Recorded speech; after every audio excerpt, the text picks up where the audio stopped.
بسم اللہ الرحمن الرحیم۔ بنی اسرائیل میں ایک نوجوان سخت بیمار ہو گیا تو اس کی ماں نے نظر مانی کہ اگر اللہ پاک نے اسے مرض شفا دے دی تو میں 7 دن کے لیے دنیا سے باہر نکل جاؤں گی۔ اللہ پاک نے اسے بیماری سے شفا یاب کر دیا، لیکن اس عورت نے اپنی نظر کو پورا نہ کیا۔ ایک رات وہ عورت سو رہی تھی تو خواب میں کسی نے کہا تو اپنی نظر پوری کر تاکہ تجھے اللہ پاک کی طرف سے کوئی بڑی مصیبت نہ پہنچے۔ جب صبح ہوئی تو اس نے اپنے بیٹے کو بلایا اور سارا قصہ سنایا اور کہا کہ وہ قبرستان میں اس کے لیے قبر تیار کر کے اسے قبر میں دفن کر دے۔ بیٹے نے اس بات پر عمل کیا اور جب وہ عورت قبر میں اتری تو اس نے عرض کیا، اے میرے مولا، بے شک میں نے اپنی ہمت اور طاقت کے مطابق اپنی نظر کو پورا کیا، بس تو مجھے قبر کی آفتوں سے محفوظ رکھنا۔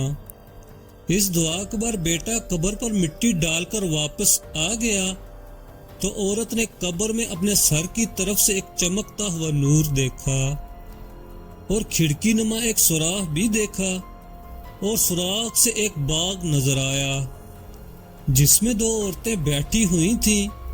ان دونوں عورتوں نے اسے بی بی کو آواز دی، اے بی بی تم ہماری طرف نکل آؤ۔ چنانچہ وہ سوراخ کھل کر بڑا ہو گیا اور وہ عورت ان عورتوں کی طرف نکل کر چلی گئی۔ وہاں اس نے ایک صاف ستھرا حوض دیکھا، وہ دونوں عورتیں اس پر بیٹھی ہوئی تھیں۔ یہ عورت ان کے پاس جا بیٹھی اور ان کو سلام کیا، لیکن انہوں نے اس کے سلام کا جواب نہ دیا۔ اس عورت نے ان سے پوچھا کہ تم نے میرے سلام کا جواب کیوں نہ دیا، حالانکہ تم دونوں سلام کا جواب دینے کی قدرت رکھتی ہو۔ انہوں نے جواب دیا کہ سلام فرما برداری اور ہمیں اطاعت فرما برداری سے منع کیا گیا ہے۔ اس دوران وہ عورت کیا دیکھتی ہے کہ ان دونوں عورتوں میں سے ایک کے سر پر ایک چڑیا اپنے پروں سے پنکھا چلا رہی ہے اور دوسری عورت کے سر پر ایک پرندہ اپنی چونچیں مار رہا ہے۔ اس عورت نے پہلی عورت سے پوچھا، یہ کرامت تمہیں کس وجہ سے ملی؟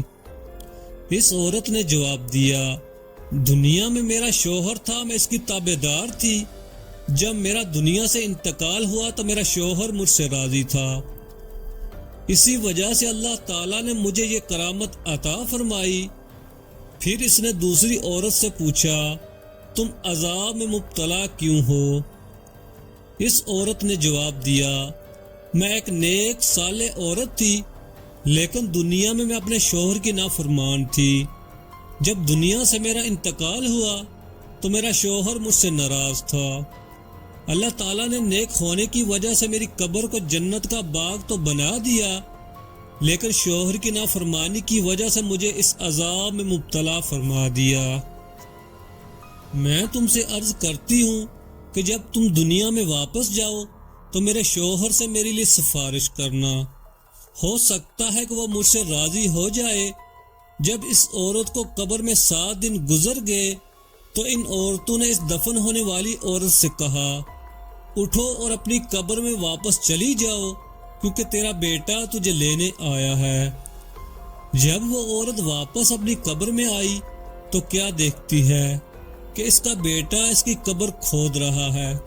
بیٹے نے اپنی ماں کو قبر سے باہر نکالا اور اس کو اپنے گھر لے آیا، اور یہ بات لوگوں میں مشہور ہو گئی کہ فلاں عورت نے اپنی منت پوری کر لی۔ لوگ اس کی زیارت کے لیے آئے اور اس عورت کا شوہر بھی آیا جس نے ان دفن ہونے والی عورت کو کہا تھا کہ یہ دنیا میں جا کر اس کے شوہر سے اس کی معافی کی درخواست کرے۔ بہرحال اس عورت نے اس کے شوہر سے اس کی بیوی کا سارا حال بیان کیا اور بیوی کو معاف کر دینے کی سفارش کی تو اس کے شوہر نے اسے معاف فرما دیا۔ ایک رات خواب میں اس عورت نے اس کی بیوی کو دیکھا کہ وہ کہہ رہی تھی، میں نے عذاب سے تیری وجہ سے نجات پائی، اللہ تعالیٰ تجھے بہتر جزا دے اور تیرے گناہوں کو معاف فرما دے۔ معزز ناظرین، اس سے معلوم ہوا کہ عورت کے لیے شوہر کی فرما برداری میں ہی دنیا و آخرت کی کامیابی ہے۔ عورت کی جنت کا راستہ اللہ پاک اور اس کے پیارے رسول صلی اللہ علیہ وسلم کے احکامات کی پیروی کرنے میں ہے۔